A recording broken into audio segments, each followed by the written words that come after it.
Morning मित्रों, मानव रत्न तंत्र में આપણે લાસ્ટ ટાઈમ શુક્રપિંડ વિશે માહિતી શરૂ કરી ચૂક્યા છીએ અને જાણ્યું કે શરૂઆતમાં શુક્રપિંડો ઉદર ગુહામાં હોય છે। એ શુક્રપિંડો વૃષણ કોથળીમાં ખેંચાઈ આવે છે અને એને લાવતી જે રચના છે અથવા એની સાથે સંકળાયેલી રચના છે એ રચનાને ફરીથી યાદ કરાવી દઉં છું તો શુક્રપિંડની સાથે શુક્રવાહિની, ધમની, શિરા અને ચેતા જે પાતળી નાજુક નળી જેવી રચના સ્વરૂપે ગોઠવાયેલું હોય છે અને એને આપણે નામ આપ્યું હતું શુક્રપિંડ રજ્જુ। તો આ શુક્રપિંડ રજ્જુ સહિત ઉદર ગુહામાંથી શુક્રપિંડો વૃષણ કોથળીમાં ઉતરી આવે જેથી ટેમ્પરેચર ઊંચી જળવાય અને એ જગ્યાએ આ જે શુક્રપિંડ છે એ શુક્રપિંડ જુદા જુદા મીડિયામાં એના કદ આપેલા છે, ધ્યાનમાં લેજો। 3 થી 5 cm લાંબુ આ પ્રમાણે આ એવરેજ વેલ્યુ છે 3.5 4 4.5 સુધી હોઈ શકે અને એના સાથે લગભગ 3 cm જેટલું પહોળું હોય છે।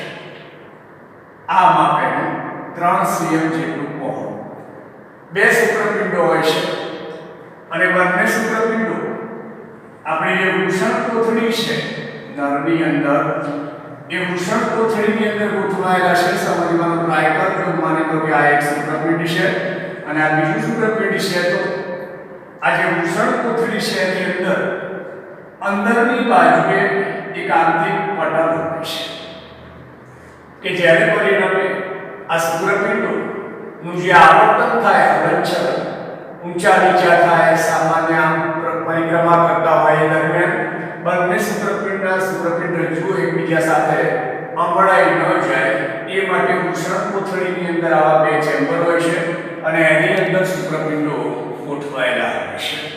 તો શુક્રપિંડોની આ બાહ્ય રચના પણ કમ્પ્લીટ છે અને આંતરિક રચના પણ આપણે જોઈ ચૂક્યા। આંતરિક રચનાના મહત્વના મુદ્દા ફરીથી યાદ દેવડાવી દઉં છું કે આંતરિક રચનામાંનો એક હિસ્સો છે શુક્રોત્પાદક નલિકા જે જુદા જુદા ખંડોમાં ગોઠવાયેલી હોય, ઘણી મોટી સંખ્યામાં હોઈ શકે અને એની અંદર શુક્રકોષ જનન નામની ક્રિયા થાય છે, શુક્રકોષોના નિર્માણની ક્રિયા। જ્યારે બીજું મહત્વનું ઘટક છે આંતરાલીય કોષો। આંતરાલીય કોષો જ્યારે બીજા શબ્દોમાં લેડિંગ સેલ કહેવામાં આવે છે, લેડિંગ કોષ અને એમાંથી ઉત્પન્ન થાય છે નર જાતિ અંતઃસ્ત્રાવ ટેસ્ટોસ્ટેરોન, જેથી નરપણું બક્ષાય।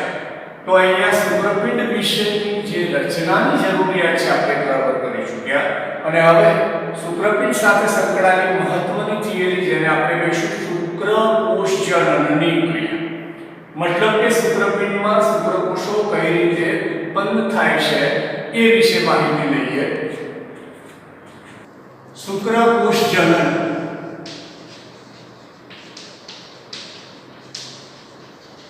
જેને અંગ્રેજીમાં સ્પર્મેટોજેનેસિસ કહેવાય। શુક્રકોષ જનનની ક્રિયા પ્રેરવા માટેના રસાયણો પિટ્યુટરી ગ્રંથિમાંથી આવતા છે કે જેને આપણે જાણીએ છીએ FSH અને LH, ફોલિકલ્સ સ્ટિમ્યુલેટિંગ હોર્મોન અને લ્યુટીનાઇઝિંગ હોર્મોન। ચલો હવે આપણે વિચારીએ કે આ શુક્રપિંડની અંદર આવેલી શુક્રોત્પાદક નલિકાનો એક હિસ્સો છે, કારણ કે આખી ક્રિયા શુક્રપિંડમાં આવેલી શુક્રોત્પાદક નલિકાની અંદર થાય છે, પરિણામે આપણે એક હિસ્સો છે એવું માની લઈએ। તો આ હિસ્સાનું અવલોકન કરતા એની અંદર આખી દીવાલ રચાયેલી હોય છે। જે લાસ્ટ લેક્ચરમાં મેં તમને જણાવ્યું છે કે આને કહેવાય જનરલ અધિચ્છદ। જનન અધિચ્છદ કહેવાય. એક પ્રકારના દૈહિક કોષો કહેવાય કે જેને પરિણામે એનું રંગસૂત્રીય બંધારણ દ્વિકીય હોય, ટ્વાઇસ એન્ડ. હવે આવા જે જનન અધિચ્છદીય કોષો છે પ્રકાર યાદ હોવું જોઈએ.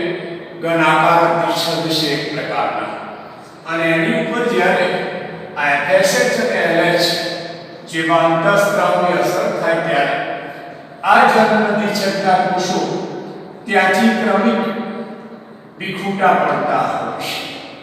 માની લઈએ કે આ કોષ વિખૂટો પડે એકચ્યુઅલી જનન અધિચ્છદીય કોષ જ છે, જેને આદિ માતૃ શુક્રકોષ તરીકે ઓળખાવી શકાય. આદિ માતૃ શુક્રકોષ કે જેનું બંધારણ ટ્રાઇસેન ટ્રાઇસેન. હવે આ પ્રમાણે ઘણા બધા જનન અધિચ્છદીય કોષો ત્યાં ડેવલપ થતા હોય અને આવા કોષો પ્રથમ તબક્કામાં પ્રવેશ પામે છે, અને તબક્કો છે મલ્ટિફિકેશન ગુણન, કે જે દરમિયાન આ કોષો માત્ર સમવિભાજન દ્વારા સંખ્યાકીય રીતે વધારો કરતા હોય છે. એટલે પહેલો ફેઝ છે એનો એવું ન સમજતા કે મેં આટલે અટકાવી દીધું તો ક્રિયા અટકી ગઈ, મલ્ટિફિકેશન ચાલુ રહે. પણ આપણે સમવિભાજન જાણીએ છીએ કે જેમાં મૂળભૂત રંગસૂત્ર સંખ્યા નવા કોષોમાં જળવાઈ રહે એ પ્રકારે અહીંયા વિભાજન થાય છે, અને આને આપણે મલ્ટિફિકેશન ફેઝ એટલે કે ગુણન તબક્કા તરીકે ઓળખાવી શકીએ. ગુણન પ્રક્રિયા તરીકે પણ ઓળખાવી શકાય. ધ્યાનમાં લેજો ફરીથી કે રંગસૂત્ર સંખ્યા બદલાતી નથી, માત્ર કોષ સંખ્યામાં વધારો થાય છે.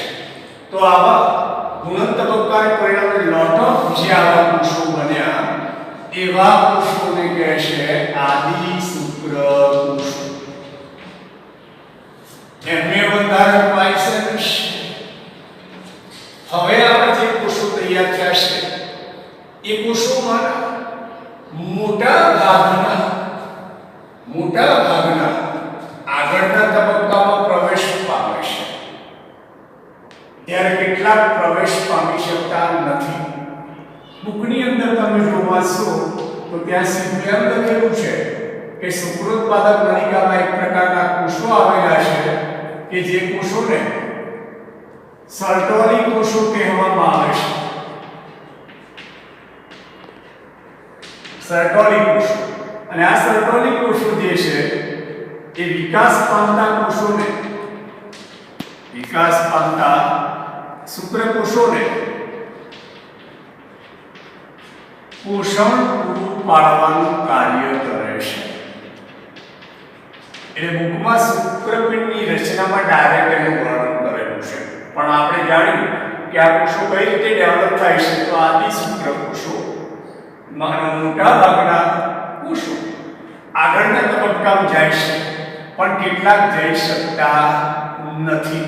તો આગળનો જે તબક્કો છે એને ગ્રોથ ઓફ ધ સેલ કહેવામાં આવે છે, વૃદ્ધિ તબક્કો. ફરીથી બોલું છું, ધ્યાન રાખજો કે મોટા ભાગના વૃદ્ધિ તબક્કામાં જશે, પણ કેટલાક વૃદ્ધિ તબક્કામાં જતા નથી. તો જે વૃદ્ધિ તબક્કામાં નથી જતા એમને કહેવાય સર્ટોલી કોષો, જે હવે આગળનો વિકાસ પામતા કોષોને પોષણ પૂરું પાડવાનું કાર્ય કરતા હોય છે. તો આવા જે આદિ શુક્રકોષો છે કે જે વૃદ્ધિ તબક્કામાં દાખલ થયેલા છે એવા કોષો વૃદ્ધિ પામે એટલે કદમાં મોટા થાય. એ દરમિયાન એની અંદર કોષરસનો જથ્થો વધે, કોષ કેન્દ્ર કદ વધે અને સમગ્ર કોષ કદમાં મોટો થઈ જાય.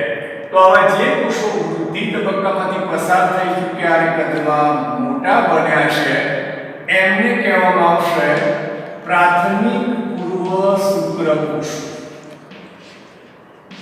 અને એમનું બંધારણ હોય છે ટ્વાઇસ એન.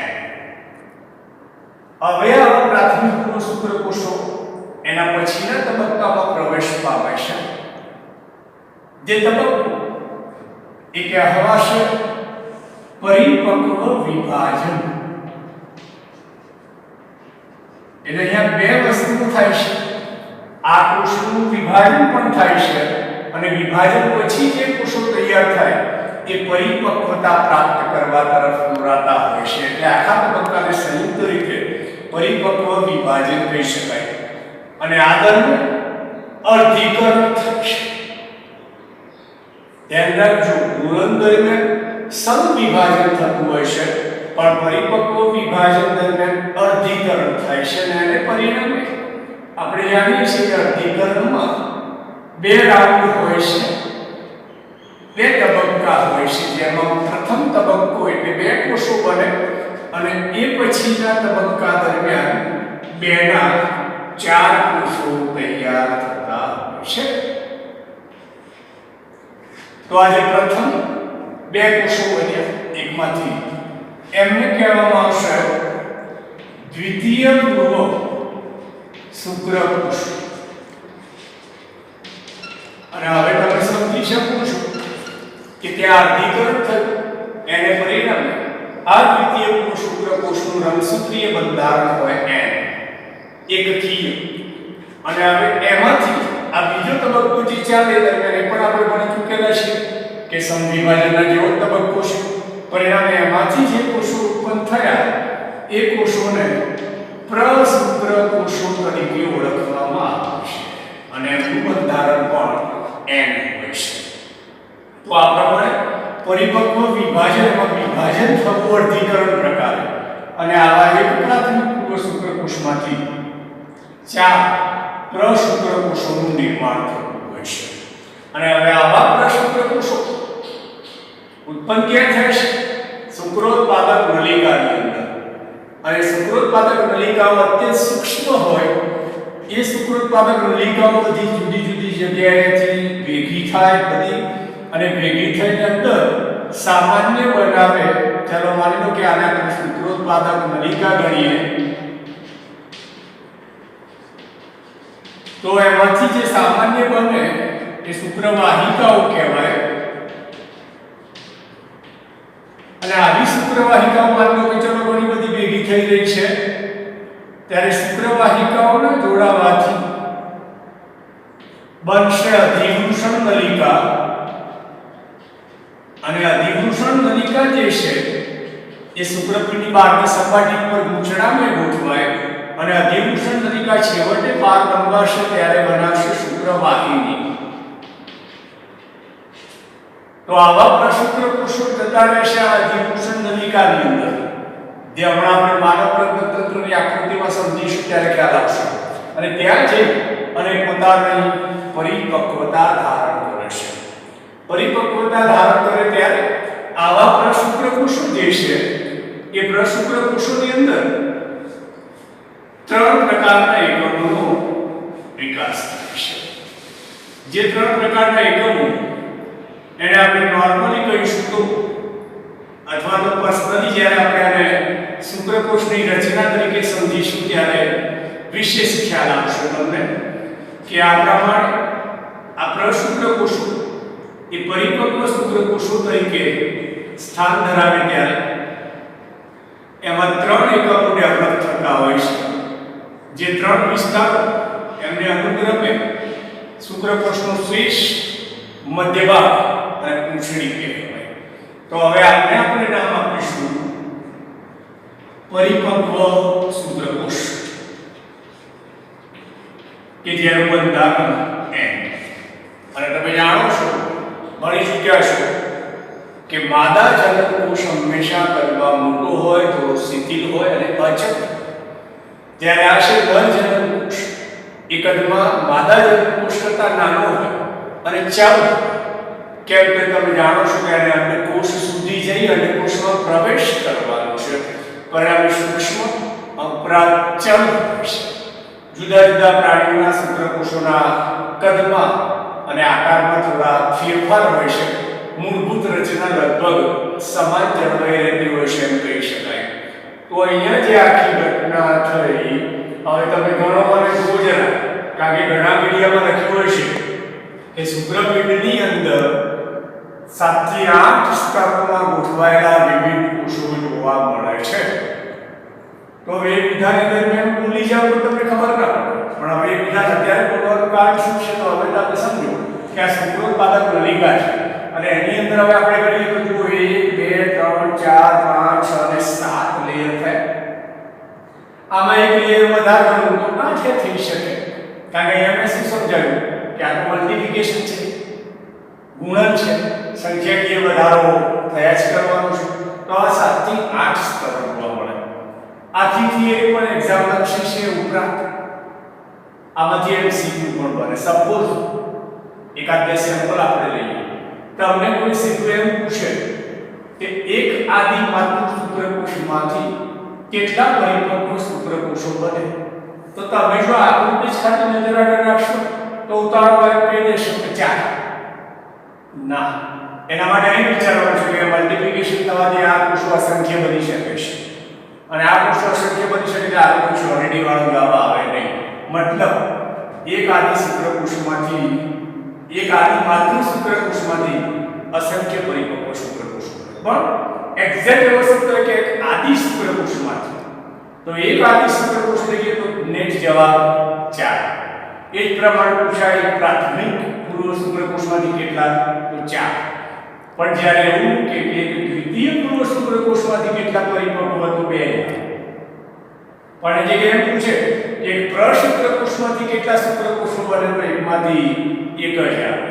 એટલે આ એમસીક્યુ માટે આ રીતે જે પ્રશ્નો તૈયાર કરવામાં આવે છે એમાં આ નોલેજ હોવું ખૂબ જરૂરી છે. તો આ પ્રમાણે આ શુક્રકોષ જનનની ક્રિયા છે. ચલો તો હવે આપણે નર પ્રજનન તંત્રમાં પ્રવેશ કરીએ છીએ સમજવા માટે. પ્રજનન તંત્રમાં કયા કયા ભાગો ક્યાં કેવી રીતે ગૂંથવાયેલા હોય છે, કોનું શું ફંક્શન છે, એ વિશે આપણે માહિતી મેળવવા નર પ્રજનન તંત્રની નોર્મલ આકૃતિ એક અભ્યાસમાં લેવી પડે અને આકૃતિ સમજૂતી દર્શક આકૃતિ તરીકે આપણે અહીંયા સ્થાન લઈએ છીએ. ધ્યાન રાખશું. સાઈડ કોષ છે માનવનો અને સાઈડ કોષમાં આ જે ભાગ છે એ થાપાનો ભાગ કહી શકાય, હિપ્સ. આખી પીઠનો ભાગ કહેવાય, આ પેઢુનો ભાગ કહેવાય અને પેઢુના ભાગના અંતિમ ભાગેથી આ લટકતી રચના શિશ્ન છે. શરીરમાં લટકતી કોથળી જેવી રચના વૃષણ કોથળી છે. એક્ઝેક્ટલી આઈડિયા માટે અહીંયા આ પ્રમાણે માની લો કે હું સેટલમેન્ટ કરી રહ્યો છું, તો એ છે આપણો કરોડ સ્તંભ અને એની ટર્શરી કાઉશ. જ્યારે એની એકદમ નજદીકના ભાગે અહીંયા ગોઠવાયેલું હોય છે મોટું આંતરડું. જે મોટા આંતરડાને આપણે મળાશય તરીકે ઓળખીએ છીએ. એની અહીંયા કોઈ આવશ્યકતા નથી પણ સ્થાન ત્યાં હોય છે એટલા માટે આપણે એને સજેસ્ટ કરીએ છીએ. આ ભાગે મૂત્રાશય છે.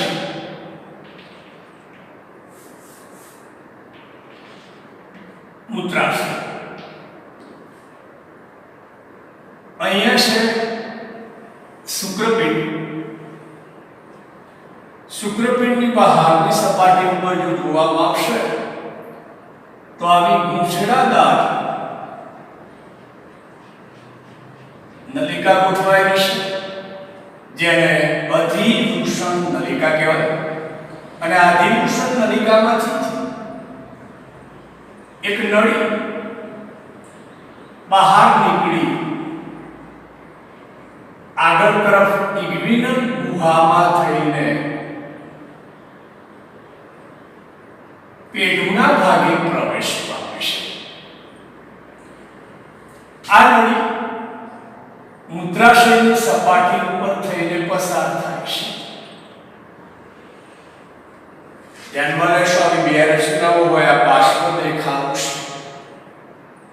આજે નળી આપણે પસાર કરીએ છીએ શુક્રવાહિની. જ્યારે મૂત્રાશય ઉપરથી પસાર થઈને આગળ વધે છે ત્યારે માર્ગમાં એની અંદર એક ગ્રંથિ ખુલે છે જેને શુક્રાશય કહેવામાં આવશે. શુક્રાશય પછી આ નળી આ પ્રમાણે આગળ વધે છે. આગળ જ્યાં વધે છે હવે આપણે ફાઇનલ આ મૂત્રાશય છે. મૂત્ર માર્ગ સાથે એ નળી જોડાય છે. ઉપરથી મૂત્રાશય સાથે બે મૂત્ર વાહિનીઓનું કનેક્શન હોય. આ જે નળી છે મૂત્ર માર્ગ અને શુક્રાશયની વચ્ચેની એને સ્ખલન નલિકા કહેવામાં આવશે.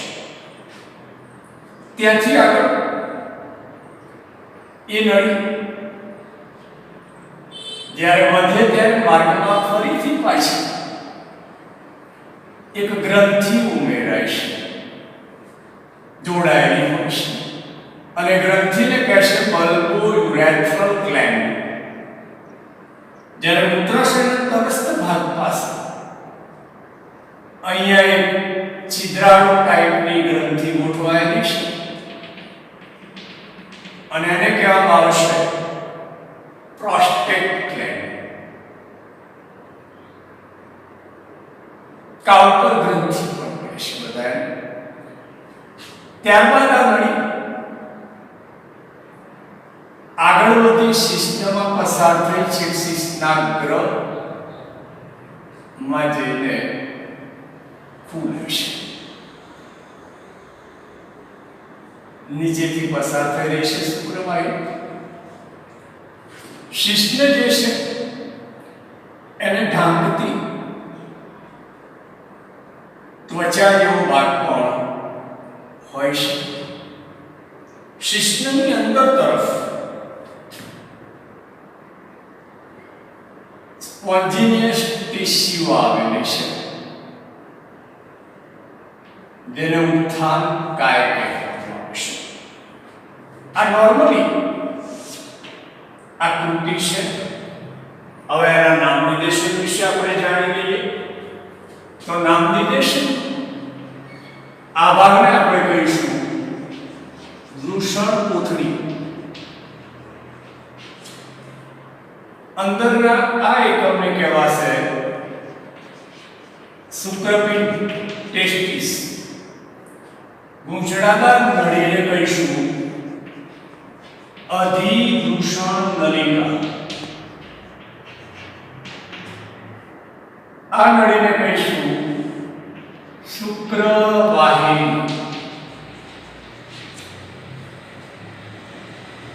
આ ભાગ છે મૂત્રાશય. મૂત્રાશય ઉપર લૂપની જેમ, લૂપ એટલે વાંકી કડી છે, એ નળી પસાર થાય છે. ત્યારે આ રચના છે શુક્રાશય. આને કહીશું સ્ખલન નલિકા.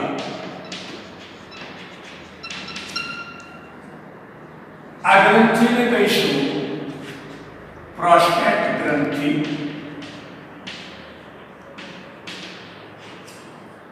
આને કહીશું બલ્બોયુરેથ્રલ ગ્લેન્ડ. બલ્બોયુરેથ્રલ ગ્રંથિ. એક્ઝેક્ટલી આ વચ્ચેનો ભાગ છે એને કહેવાય મૂત્રમાર્ગ. એ પછી મૂત્રમાર્ગ અને શુક્રવાહિની બે ભેગી થઈ જાય છે. અહીંથી જે આખી નળી તૈયાર થઈ એને કહેવામાં આવે છે મૂત્રજનન વાહિની. ઘણા મૂત્રજનન માર્ગ પણ કે આખી ટીંગાયેલી બહારથી જોવા મળતી રચના એ છે શિશ્ન. શિશ્નની અંદર આજે રેડિશ કલરે દોર્યું છે કે ઉત્થાન કાય. ઉત્થાપન પેશીઓ પણ કહે છે. શિશ્નની ઉપર આવેલી ત્વચાને કહેવાય શિશ્નાગ્ર ત્વચા. શિશ્નનો ટોચનો ભાગ એટલે કે શિશ્નાગ્ર અને સૌથી બહારની બાજુએ મૂત્રજનન દ્વાર કહેવાય કે જ્યાંથી મૂત્ર તેમજ શુક્રકોષો આઉટપુટ થતા હોય છે. આખી આકૃતિ પણ આવડવી ખૂબ જરૂરી છે. ડ્રોઈંગમાં પણ પૂછાઈ શકે છે. એ ઉપરાંત એની થિયરી માટે પણ આવડતું હોય તો મદદરૂપ થઈ શકે. એની ગ્રંથિઓ અને વિવિધ ભાગો MCQ સ્વરૂપે પૂછાતા રહેશે.